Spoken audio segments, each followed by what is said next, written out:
Alors aujourd'hui, pour la chronique Actualité internationale avec Benoît Lapierre, on va parler de l'OTAN.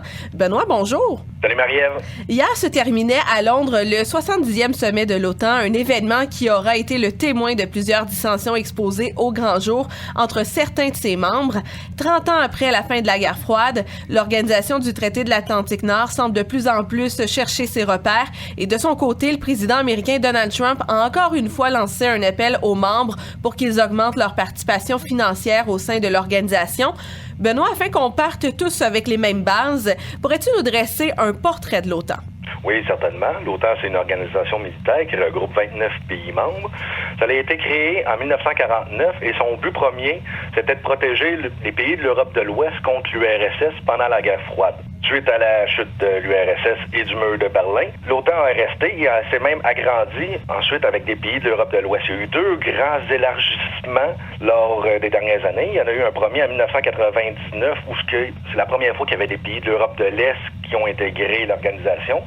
Et en 2004, il y a eu vraiment un gros élargissement où il y a une dizaine de pays qui sont rentrés, dont les États baltes. Et le dernier en date qui est rentré dans cette organisation-là, c'est le Monténégro qui a adhéré à l'organisation en 2017. La particularité avec cette organisation-là, c'est l'article 5 qui dit qu'une attaque contre un de ses membres est considérée comme une attaque contre tous les membres de l'organisation. Cet article 5-là a juste été utilisé une fois dans toute son histoire, dans ses 70 ans d'histoire, et c'est en 2001, lors de la guerre en Afghanistan, suite aux attaques du 11 septembre. Et on l'a dit, Donald Trump a beaucoup critiqué l'organisation, notamment par rapport à son coût. Est-ce que tu peux nous en parler? Oui, certainement. C'est une marotte pour Donald Trump de dire que l'OTAN coûte cher et que justement les pays alliés devraient payer plus pour maintenir cette organisation en place. Il en parle depuis qu'il a fait sa première campagne électorale. Donc, c'est pas un sujet qui date d'hier.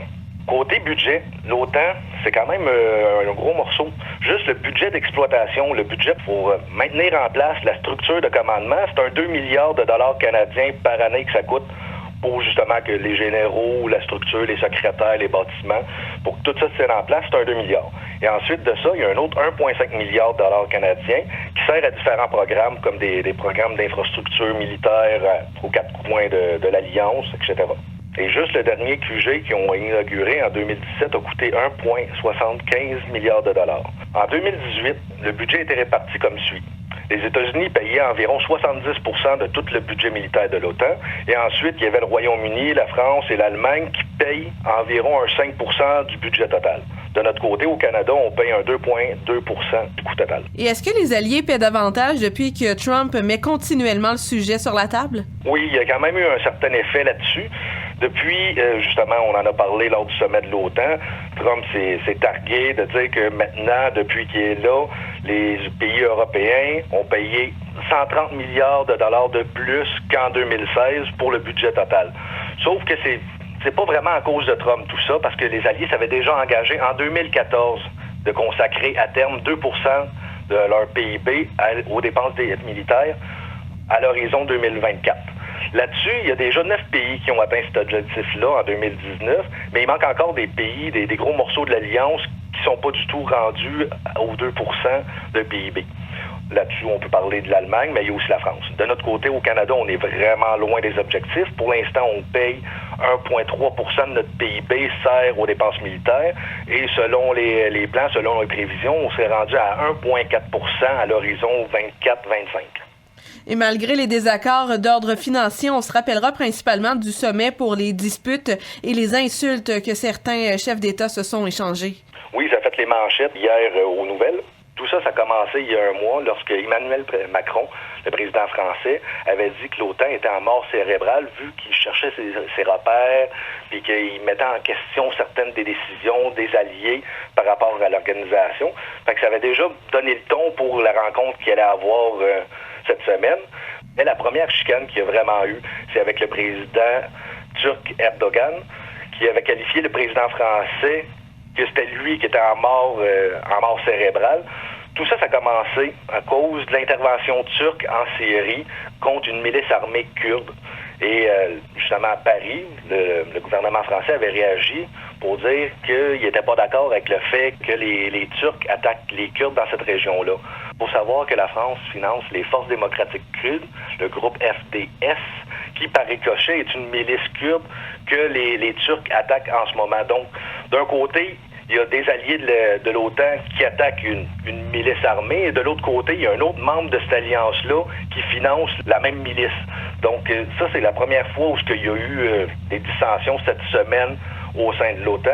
Et un autre des sujets chauds qui fait que Erdogan, le président turc, est pas content, c'est qu'il y a beaucoup de membres de l'organisation du traité de l'Atlantique Nord qui mettent en doute sa décision d'avoir acheté des missiles anti-missiles S-400, les fameux missiles russes qu'on parle souvent. Et hier, c'était au tour de Justin Trudeau de se trouver au milieu d'une polémique autour de la rencontre. Oui, ça, j'imagine qu'il y aura beaucoup de personnes à la maison qui vont en avoir entendu parler. Tout ça, ça a commencé avec une vidéo qui a fuité, une vidéo du sommet qui a fuité, où ce qu'on voit Justin Trudeau, le premier ministre anglais Boris Johnson, et le président Macron discutaient ensemble, et justement Boris Johnson avait arrivé et avait demandé pourquoi Macron était en retard à cette réunion informelle-là. Et Justin Trudeau qui avait dit « Ah, c'est à cause de Trump ». Trump avait improvisé une conférence de presse qui avait duré 45 minutes, et justement on voyait dans la vidéo le premier ministre Trudeau qui mettait en doute le jugement de Trump d'avoir convoqué justement une rencontre avec les médias sans avoir averti ses partenaires. Suite à la fuite de cette vidéo-là dans les médias, Trump n'a pas été content et il a qualifié le premier ministre Justin Trudeau de visage à deux faces, two-face en anglais. Les sommets de l'OTAN, ça n'a vraiment pas l'air d'être le bon endroit pour avoir des discussions entre Justin Trudeau et Donald Trump, parce qu'on se rappellera l'année passée, en 2018, lors du sommet de l'OTAN qui avait eu lieu dans la région de Charlevoix, Donald Trump avait qualifié Justin Trudeau, suite au sommet, il l'avait qualifié d'une personne faible et de malhonnête. Bref, suite à cette vidéo-là, le président Donald Trump a tellement été fâché, il a tweeté justement que Trudeau était un visage à deux faces, et il avait aussi annoncé qu'il n'allait pas participer à la dernière conférence de presse où tous les dirigeants de chacun des pays membres allaient participer. Et malgré ces dissensions, les membres de l'organisation ont réussi à adopter une déclaration commune. Oui, ce genre de déclaration-là, après ces sommets-là, c'est jamais très engageant. C'est surtout des accords de principe sur les grandes lignes de l'organisation. On se met d'accord là-dessus, on a un discours qui est vraiment le moins clivant possible pour que, justement, trouver une position commune où tout le monde serait d'accord de signer. Comme ce coup-là, les membres de l'organisation ont réitéré leur solidarité, leur unité et la cohésion de ses membres en vue de défendre leur objectif commun. Une autre chose aussi qui a été dit dans cette déclaration-là, c'est que le terrorisme et les agissements de la Russie restent une des principales préoccupations de l'organisation dans le futur. Mais quelque chose qui a été intéressant, c'est que c'est la première fois cette année que la Chine fait partie de cette déclaration-là et qui dit justement que la Chine va faire partie des défis prochains pour l'organisation. Ça, c'est quelque chose de nouveau qui n'a jamais été dit avant. En espérant que ces dissensions avec le groupe s'atténuent à travers les semaines et que les prochaines rencontres vont mieux aller, Benoît Lapierre, merci beaucoup. Merci à toi, bonne semaine.